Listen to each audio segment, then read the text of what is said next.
Good evening everyone. जय Jagannath. Odisha kitchen को आपण मानक बहुत बहुत स्वागत। नमस्कार। आज आम जो पोड़पिठा बनवा सबू पोड़पिठार टिके अलग कहीं यही पोड़पिठा प्रभु आमर श्री जगन्नाथ पाखे भोग लगी था। ये हूँ मौसी माँ पोड़पिठा। तो चलतु स्टार्ट करवा आज रेसिपी। मुझे गोटे बड़ गिना अटा छेना नहीं नड़िया कोरा नहीं कि खंड नड़िया ड्राई फ्रुट्स नहीं ड्राई फ्रुट्स नहीं आमर आलमंड काजू आउ किसमिश पानी गुड़ नहीं गोलमरिच पाउडर ये नहीं मु इलायची आउ 3-4टा लवंग देखंतु स्वाद अनुसार लुण आउ गुआ घी आपड़ चाहिए भेलगुड़ भी बनई पारे। कड़ी गरम हो जाइदेवा गुआ घी 2 चामच घीरे पानी डायरेक्ट दि जाए से मुझे आगे गोलमरिच पाउडर देती तापर पानी देली। हाँ मन रखु अटा जी ने तार अधा ने पानी एबे गुड़ को दे भल भाव मिसई ना। देखो बढ़िया भाव फुटुची। एबे स्वाद अनुसार लुण देदेबा आउ सब आज मुख्य अतिथि मान को देदेबा जमती कि आमर नड़िया खंड नड़िया कोरा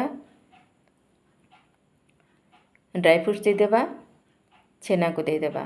छेना देखो केते सुंदर केते फ्रेश देखा मु घरे बन सब को भल भाव टिके गोली नेबा। एबे देदेबा गोलमरिच पाउडर इलायची लवंग को देदेबा आ भल भाव 2 मिनट पर्यंत ताको फुटेबा जमती नड़िया बढ़िया भाव टिके सीझीज तार पानी फ्लेवर रही। एबे धीरे धीरे ता उपरे अट्टा को देबा। गैस फ्लेम को यह समय हाई रे रखिबे आउ एमती धीरे धीरे अट्टा को देदेबे। किछि भी पड़ोनी मोटे व्यस्त हेनी बहुत बढ़िया भाव जंतुणी आम प्रस्तुत हो। देखो मुझे केमती करुँची एमती चटू को एमती धीरे धीरे दबे दबे देवे घांटबेनी बिल्कुल। देखंतु केते सुंदर जल्दी थिकनेस पड़े आसला। एबे कौन करवा ताकू 5 मिनट पे कभर करदेबा। देखंतु 5 मिनट पर मुझे देखा केते बढ़िया भाव आम जंतुणी रेडी हो जाइए। जो प्लेट को बाहर करवा टिके घी लगेदेबा आउ से प्लेट को जंतुणी को काढ़ीदेबा। देखंतु केते बढ़िया होइए। एबे हाथ रे टिके घी लगे बढ़िया भाव टिके चकटा चकटी करके गोटे सॉफ्ट डो बनईदेबा। देखो मु हाथ रे देखौची बिल्कुल भी हाथ रे लागुनी। देखंतु केते क्लीन हो जाउची हाथ केते सुंदर जंतुणी आमर परफेक्ट पूरा बने रेडी हो जाइए। एबे जो जगह आम स्टीम करवा से जगह को आउ थे घी टिके ग्रीस करदेबा ता ऊपर आम जंतुणी आनिकी रखीदेबा। एबे हाथ रे एमती धीरे धीरे साइज करके गोल करनेबा। देखंतु मु केमती करूची एमती चारिपाख बुले बुले ताकू पूरा साइज की पोड़पिठा बने नेबा। देखंतु केते सुंदर देखा होछि ना आम पोड़पिठा। मु जेतेबेले घरे बनाउतिली पूरा घर सारा महकी जाउतला। घरे निश्चिंत बनातु भोग लगातु आउ समस्ते खातु।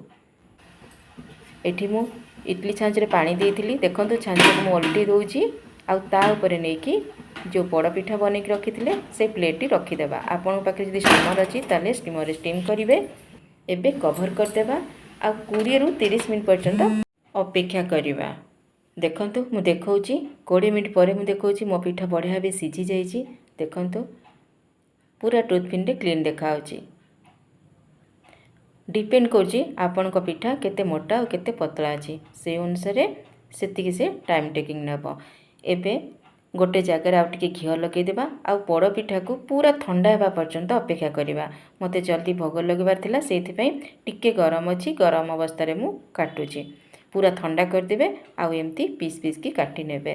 देखंतु केते बढ़िया पूरा कटि जाउची केते सुंदर देखा होची। ये हैला पर आम कालिया ठाकुर को भोग तो सुंदर देखा जीवनी कहीं आउ टेस्ट लगिवनी कहीं। एपटे घी बढ़िया भी गरम हो जाइए। एबे पिठा गुड़िक नहीं देदेबा। एपट सेपट ओल्टेकी पिठा को टिके लाल होगा पर्यंत छाणी नेबा। देखंतु पूरा चारि साइड रु बढ़िया भाव ओल्टे पाल्टे की एमती टिके कलर चेंज हो गले ताकू बाहर करदेबे।